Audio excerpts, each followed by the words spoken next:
The eventing sector says it believes more restrictions could have been loosened. This after President Cyril Ramaphosa moved the country to alert level 2 of the lockdown. Joining us now to explain the industry wishes is technical and event production consultant, Mr. Sharif Baker. Mr. Baker, good to have you on the Daytime Update once again. So last night when the President announced lockdown level 2, being the lockdown level that the country will be on now, a number of restrictions that were there have been loosened, but you as the eventing industry say that this is not enough. Why is this so? What would you have liked to hear from the President last night? Good afternoon to you and to the viewers. Look, we are obviously very appreciative that we have been, the Social Gathering Act has been lifted to 250 indoor and 500 outdoor. But it's still not economically viable for many of us in the industry, especially some of the smaller independent theatres, for example, and smaller shows. It just still does not make economical sense. What we would have loved to have seen, by virtue of the drive for vaccination, is allowing venues to have been opened, provided you have been vaccinated with a vaccination passport, or at the very least allow us to open up our events, provided that you have a rapid test done at each event.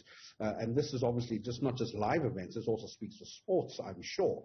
And this is what we would have loved to have seen or heard last night, that they have trust and faith in our sector, especially considering we're guided by the Sasria Act, that we could have done this via virtue of vaccinations or rapid testing.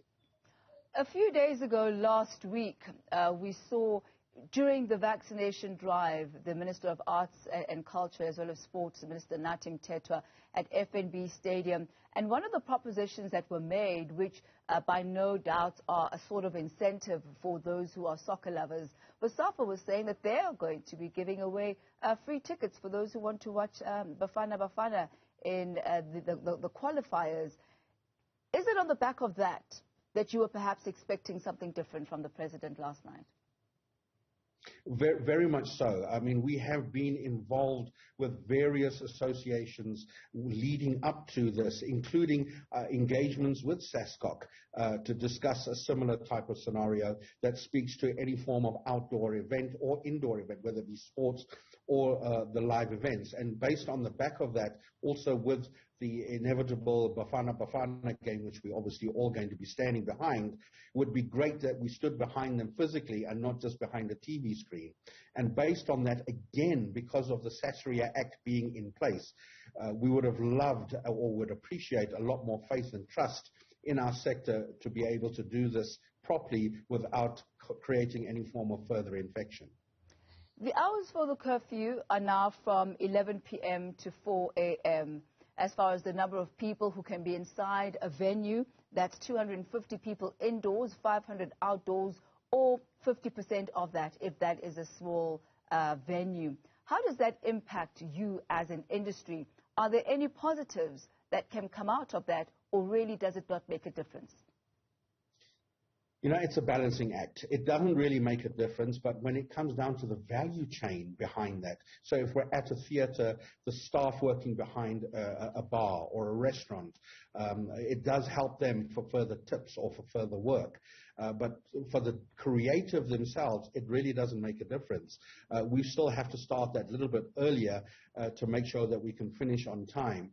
And our creatives don't do a set of 5 minutes or 10 minutes.